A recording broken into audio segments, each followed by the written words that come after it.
ꯅꯨꯡꯁꯤꯕꯤꯗꯨꯅ Manipur entertainment ꯆꯦꯅꯦꯜꯕꯨ subscribe ꯑꯃꯁꯨꯡ like ꯇꯧꯕꯤꯔꯝꯃꯨ꯫ Channel ꯑꯁꯤꯒꯤ ꯃꯥꯏꯀꯩꯗꯒꯤ ꯃꯌꯥꯝꯕꯨ ꯇꯔꯥꯝꯅ ꯑꯣꯛꯆꯔꯤ꯫ ꯉꯁꯤꯁꯨ ꯑꯩꯒꯤ ꯅꯨꯡꯁꯤꯖꯔꯕ ꯁꯕꯁꯀ꯭ꯔꯥꯏꯕꯔꯁꯤꯡꯅ ꯍꯥꯞꯄꯤꯔꯛꯄ ꯑꯁꯦꯡꯕ ꯊꯣꯛꯈꯤꯕ ꯇꯥꯕꯗ ꯀꯤꯔꯕ ꯋꯥꯔꯤ ꯑꯃ ꯃꯌꯥꯝꯒꯤ ꯃꯐꯝꯗ ꯈꯨꯗꯣꯟ ꯇꯝꯖꯒꯦ꯫ ꯋꯥꯔꯤ ꯑꯁꯤꯕꯨ ꯂꯥꯟꯊꯣꯛꯆꯈꯤꯕ ꯃꯇꯝꯗ ꯁꯣꯏꯈꯤ ꯂꯥꯟꯈꯤꯕ ꯌꯥꯎꯔꯕꯁꯨ ꯃꯌꯥꯝꯗ ꯉꯥꯛꯄꯤꯅꯕ ꯍꯥꯏꯖꯔꯤ꯫ ꯐꯔꯦ ꯑꯗꯨꯗꯤ ꯃꯌꯥꯝ ꯋꯥꯔꯤꯁꯤ ꯍꯧꯅꯕ ꯇꯧꯖꯔꯒꯦ꯫ ꯑꯩꯒꯤ ꯃꯤꯡꯁꯦ ꯁꯗꯥꯅꯟꯗ ꯀꯧꯏ꯫ ꯌꯨꯝꯒꯤ ꯃꯤꯑꯣꯏꯁꯤꯡꯅ ꯑꯩꯁꯦ ꯏꯉꯣꯕꯤ ꯍꯥꯏꯗꯅ ꯑꯗꯨꯝ ꯀꯧꯏ꯫ ꯋꯥꯔꯤꯁꯦ ꯑꯩꯒꯤ ꯏꯃꯨꯡꯗ ꯑꯁꯦꯡꯕ ꯊꯣꯛꯈꯤꯕ ꯀꯤꯔꯕ ꯊꯧꯗꯣꯛ ꯑꯃꯒꯤ ꯋꯥꯔꯤꯅꯤ꯫ ꯅꯨꯃꯤꯠꯇꯨ ꯅꯣꯡꯃꯥꯏꯖꯤꯡ ꯅꯨꯃꯤꯠꯀ ꯑꯣꯏꯕꯒ ꯕꯕꯥꯅ ꯆꯒꯦꯝꯄꯣꯝꯕ ꯆꯥꯅꯤꯡꯉꯦ ꯍꯥꯏꯗꯅ ꯏꯆꯦꯅ ꯆꯥꯛꯈꯨꯝꯗ ꯆꯥꯛ ꯀꯟꯅ ꯊꯣꯡꯂꯤ꯫ ꯑꯩꯁꯨ ꯑꯩꯒꯤ ꯀꯥꯗ ꯆꯥꯛ ꯂꯣꯏꯁꯤꯜꯂꯛꯄ ꯉꯥꯏꯔꯝꯃꯤ꯫ ꯃꯇꯝ ꯑꯗꯨꯗ ꯑꯩꯈꯣꯏ ꯏꯃꯥꯁꯦ ꯑꯩꯈꯣꯏ ꯌꯨꯝꯒꯤ ꯃꯃꯥꯡꯗ ꯂꯩꯕ ꯏꯪꯈꯣꯜ ꯃꯇꯣꯟꯗ ꯂꯩꯕ ꯄꯨꯈ꯭ꯔꯤ ꯑꯗꯣꯝꯗ ꯐꯤ ꯁꯨꯔꯨꯅꯤ ꯍꯥꯏꯗꯅ ꯆꯠꯈꯤꯕꯅꯤ꯫ ꯑꯗꯨꯕꯨ ꯃꯤꯀꯨꯞ ꯑꯗꯨꯗ ꯑꯩꯈꯣꯏ ꯏꯃꯥꯁꯦ ꯄꯨꯈ꯭ꯔꯤꯗ ꯇꯥꯁꯟꯕꯒꯤ ꯃꯑꯣꯡꯗ ꯆꯕꯨꯛ ꯆꯕꯥꯛ ꯃꯈꯣꯜ ꯑꯃ ꯑꯩꯅ ꯇꯥꯔꯛꯈꯤ꯫ ꯑꯗꯨꯝꯅ ꯃꯈꯣꯜ ꯑꯗꯨ ꯑꯩꯅ ꯇꯥꯔꯛꯄꯗꯒꯤ ꯑꯩꯁꯦ ꯆꯥꯛꯈꯨꯝꯗ ꯍꯥꯟꯅ ꯆꯪꯉꯝꯃꯤ꯫ ꯑꯗꯨꯒ ꯏꯆꯦꯗ ꯏꯆꯦ ꯆꯥꯛ ꯂꯥꯝꯃꯤ ꯃꯨꯟꯗ꯭ꯔꯤꯕꯣ ꯍꯥꯏꯔꯝꯗꯨꯅ ꯌꯨꯝꯒꯤ ꯃꯄꯥꯟꯗ ꯊꯣꯔꯛꯑꯝꯃꯤ꯫ ꯏꯆꯦꯅꯁꯨ ꯏꯕꯨꯡꯉꯣ ꯆꯠꯈ꯭ꯔꯅꯨ ꯆꯥꯛ ꯂꯣꯏꯁꯤꯜꯂꯛꯑꯕꯅꯤ꯫ ꯏꯃꯥꯁꯨ ꯐꯤ ꯁꯨꯔꯨꯅꯤ ꯆꯠꯈꯤꯕꯅꯤ꯫ ꯏꯃꯥꯁꯨ ꯆꯥꯛꯁꯦ ꯃꯌꯥꯝ ꯄꯨꯟꯅ ꯆꯥꯔꯤꯉꯩꯁꯤꯗ ꯆꯥꯃꯤꯟꯅꯍꯧꯅꯕ ꯅꯪ ꯈꯔ ꯀꯧꯕꯤꯔꯨꯆꯣ ꯍꯣꯔꯦꯟ ꯃꯥꯅ ꯆꯥꯛ ꯀꯣꯟꯅ ꯑꯃꯨꯛ ꯆꯥꯔꯒ ꯀꯣꯜ ꯂꯤꯛꯁꯦ ꯃꯆꯤꯠ ꯃꯆꯤꯠ ꯐꯦꯡꯕ ꯑꯩ ꯇꯜꯂꯤ ꯍꯥꯏꯗꯅ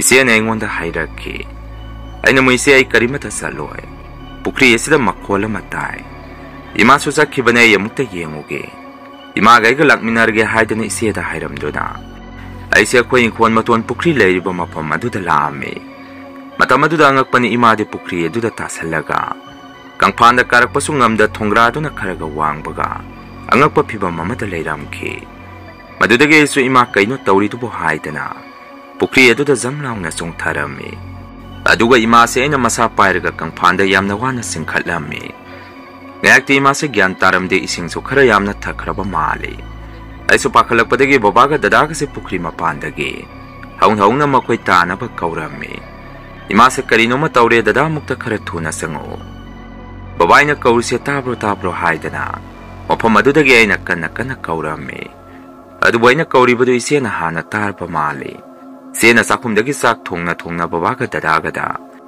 ꯀꯩꯗꯧꯔꯕꯖꯥꯠꯅꯣ ꯑꯩꯈꯣꯏ ꯏꯉꯣꯕꯤꯁꯤꯕꯨ ꯕꯕꯥꯅ ꯑꯩꯈꯣꯏ ꯑꯃꯨꯛꯇ ꯊꯣꯛꯎꯆꯣ꯫ ꯏꯉꯣꯕꯤꯁꯦ ꯀꯔꯤꯅꯣꯃ ꯇꯧꯔꯕ ꯃꯥꯜꯂꯤ ꯍꯥꯏꯗꯅ ꯏꯆꯦꯅ ꯕꯕꯥꯗ ꯍꯥꯏꯔꯝꯃꯤ꯫ ꯕꯕꯥꯁꯨ ꯃꯅꯤꯡꯗ ꯂꯩꯔꯝꯃꯤ꯫ ꯑꯗꯨꯝꯅ ꯏꯆꯦꯅ ꯍꯥꯏꯔꯛꯄꯗꯒꯤ ꯕꯕꯥꯁꯨ ꯁꯨꯃꯥꯡꯗ ꯍꯥꯊꯨ ꯍꯥꯊꯨ ꯆꯦꯟꯊꯣꯔꯛꯈꯤ꯫ ꯀꯣꯟꯅꯗꯤ ꯏꯃꯥꯅ ꯄꯨꯈ꯭ꯔꯤ ꯃꯄꯥꯜ ꯑꯗꯨꯗ ꯒ꯭ꯌꯥꯟ ꯃꯥꯡꯗꯨꯅ ꯂꯩꯕꯗꯨ ꯎꯔꯕ ꯃꯥꯜꯂꯤ꯫ ꯕꯕꯥꯁꯨ ꯃꯁꯥꯗ ꯌꯥꯝꯅ ꯄꯥꯈꯠꯅ ꯍꯥꯊꯨ ꯍꯥꯊꯨ ꯑꯩꯈꯣꯏꯒꯤ ꯅꯥꯛꯇ ꯆꯦꯟꯁꯤꯜꯂꯛꯈꯤ꯫ ꯑꯗꯨꯒ ꯑꯩꯉꯣꯟꯗ ꯀꯩꯅꯣ ꯏꯕꯨꯡꯉꯣ ꯅꯃꯥꯁꯤꯗꯤ ꯀꯃꯥꯏꯅ ꯇꯧꯔꯤꯕꯅꯣ?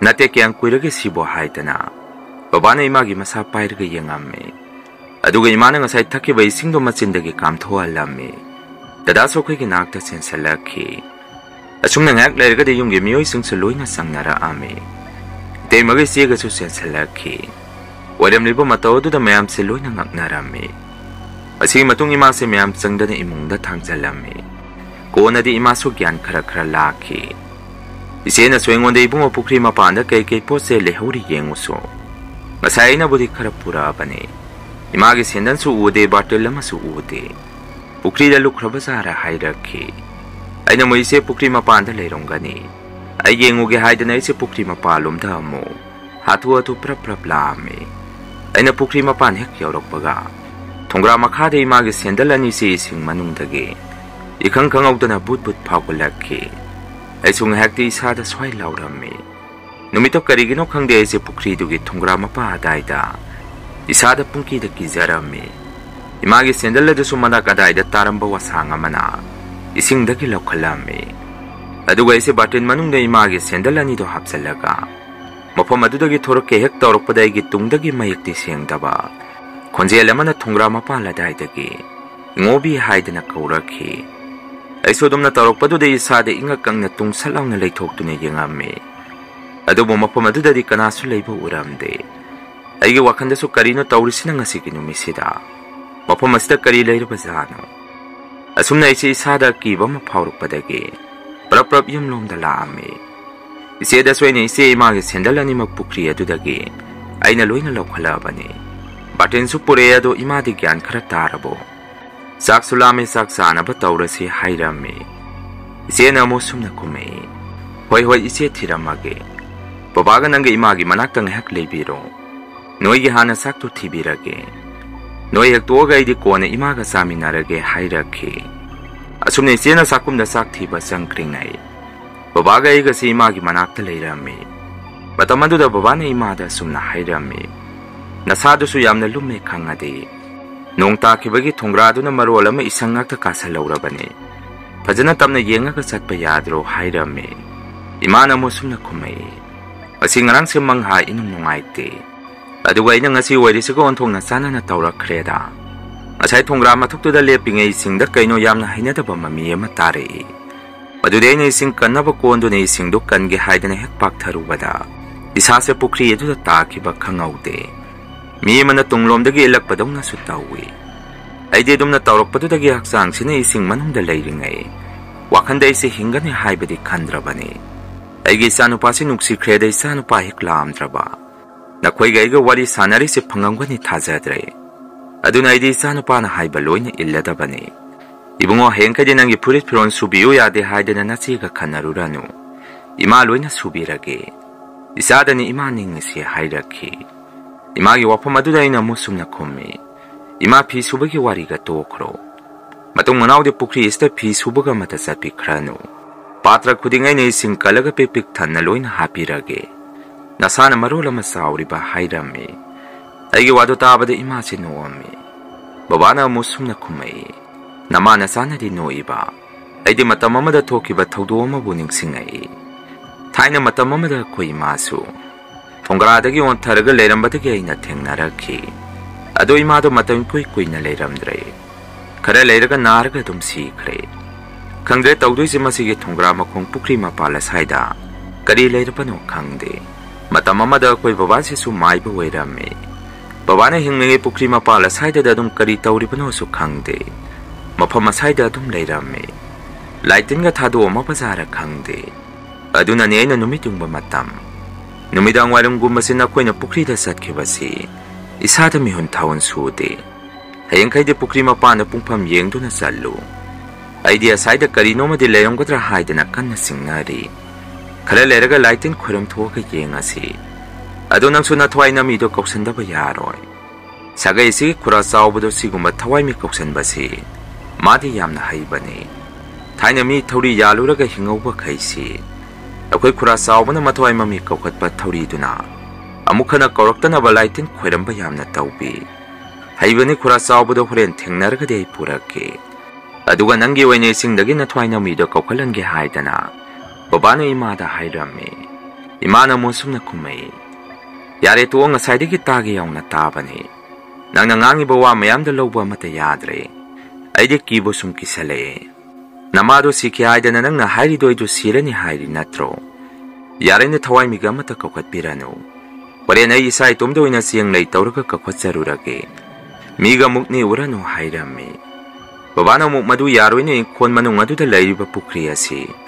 Ngasi ngarang da tawraga layrakiba pukri na tene. Taina koina hek khangakpadagi layra aba pukri ni. Isorgi irama masul lay hai.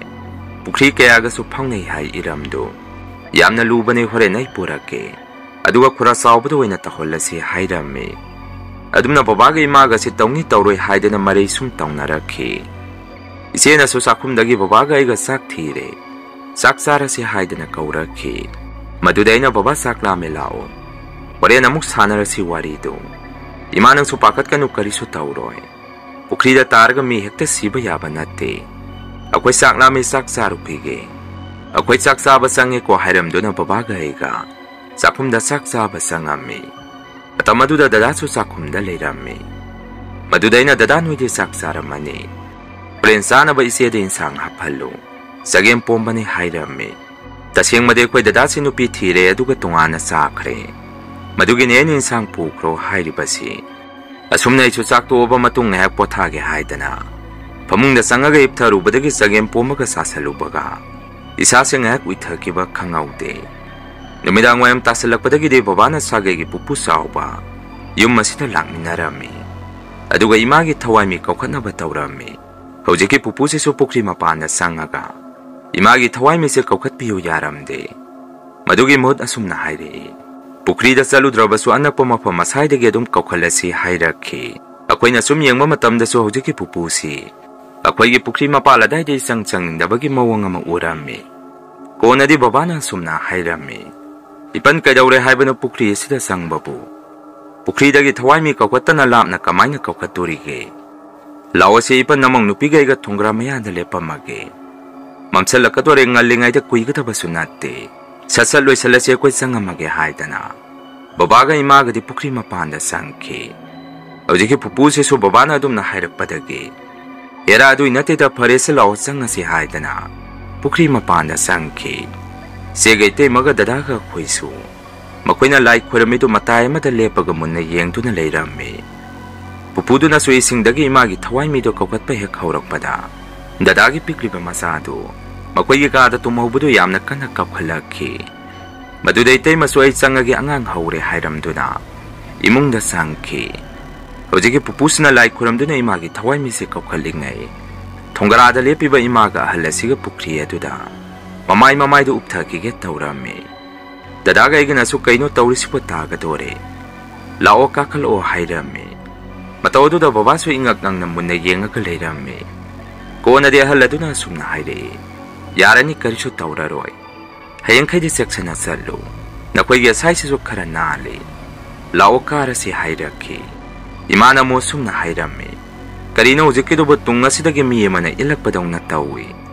Masigi thongra sida laiga leiraba sara hairami. Imagi wadu tabada kuisu pungak ngaki. Ahaladusu tumina leirami. Asumna koi miyamsa pukri adomdagi yumlomda lakpada. Itay maswangang masaduga sumangda lepaga leirami. Babana su sagegi pupudo thongan phok thindo ami. Matamaduda babana ahaladuda wari masu sanaba mali. Phana koira pok sagegi pupudo ga thongan mapada lepaga. Wari ma sanarga leirami. Kona babana imungda hek sangakpada isiega igana. Babada sumna hangami. Baba koi pukri sibu kaidaure haibano. Pupuna kai hairamge hangami. Babana mo sumna kumei. Nakoigi napuna kari-karino toksalamaba mali. Masigi pukri asida. Madugi manin khara lei hairambani. Kona laitin khuram thoknaba tausi hainabani haidana. Babana kumei. Aina mo sumna hairami. Baba thaina koi pupuna pukri esta lai loisalami hairiro. Aidi madubo mansaleyada. Adumaina ga tauramaga degi wakhandadi pukri asi. Akoi mayam sangdana punjansi ko hairami. Babana mo sumna makatari. Era adugi nateda sukuiba matamsina koya koina.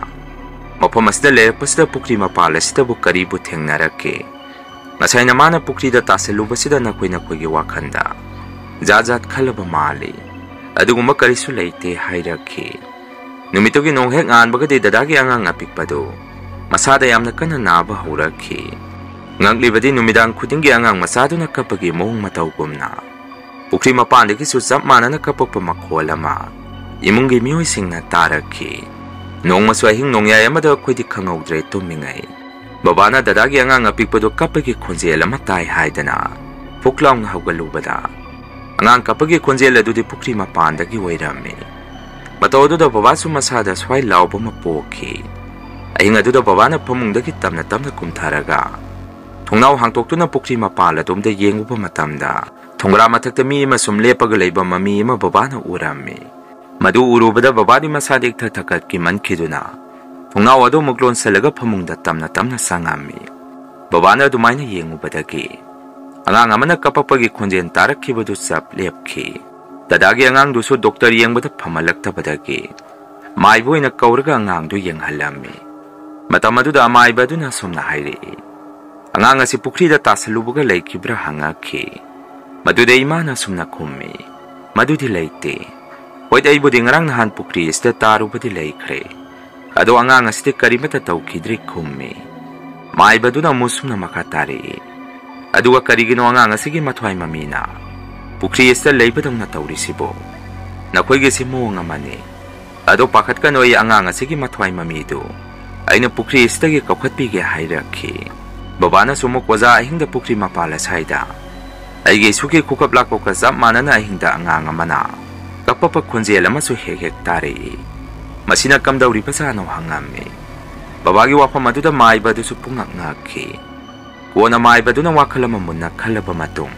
asumna khumai aduna ne na haribasi angang adugi mathwai mamidu pukri ista kauthaba ma yauri karibu leibajano khangdene na khoigi pukri asibu phare hauji pukri esta gi angang dugi mathwai mamidu kokhalasi lao kana kana laktori bano pukri mapanda satlasi hairakhi maduda babaga dadaga iga temana angang duk pamaga pukri etuda salame imaga segana yumda lehauki pukri mapanda hek yaubaga mai batuna kari urabano khangde pukri etuda munna yengaga leiki aduga itaimada sumna hairami angang du pusalakino na koi kanamata sangakino lao yarani pukri estagi thawami kaukatragasu pukri esigi simoina ikalage ahangba jaga tu hoina laisi khwiramasi hairakhi asumna mai baduna pukri gi singkhara sogalaga sumang doina angangi mathwai mami du kaukhalame aduga mai baduna so khoi tahandana babada wapong khara so hairame yengwa ngang asin naba supot phatribasi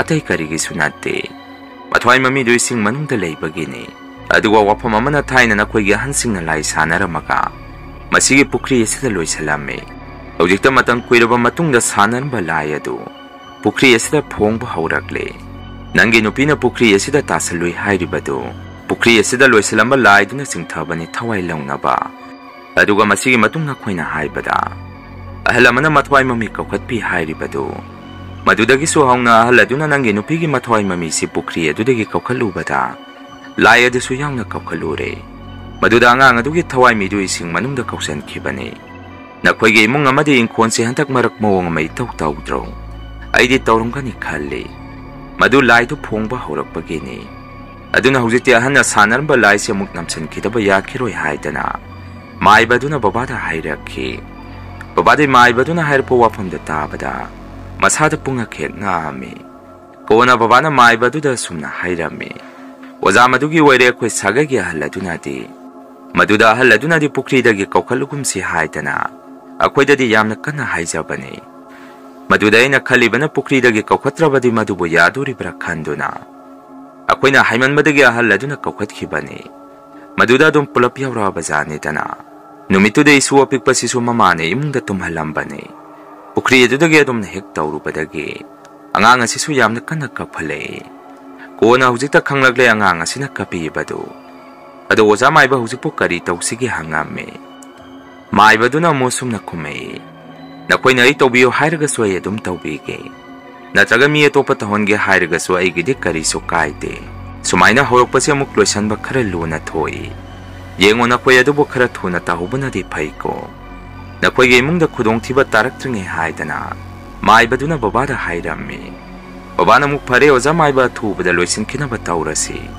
aisu imung manungga kupna tanarage adugo ozada paw muk pizarage hairami numito adumna maibaduna lai khuramaga masu hanki babana su maibaduna tamamba wafang khudima akoi imung manungda muk tamduna pulapuna khoi si wa tanarami naglebadi maibaduna lai khuram birambadagi dadagi angang se nongalaga masa kangkhalakhi ahin khudingi kapambadu su lepki madudagi akoi imung manungna su maibadu thajakhibadagi hojiki maiba sida dum tahollasi hainarami matam khara leiragadi babana maibadu mukunaba saluba matamdadi laibak thiba thodokni maibadu leikidre hairakhi wafamadu tabada koi imung manungi mioi singsu thawai yamna nungainaramde adubo thabadu loisandaba yade haidana sagagi pupududa wari munna saraga babana thoramadu pupududa oina pangthoalami adubo angakpane hojiki pupuduna thoramdu loisanba haitabadagi amuke hena imung asida wansalakduna awaba tarami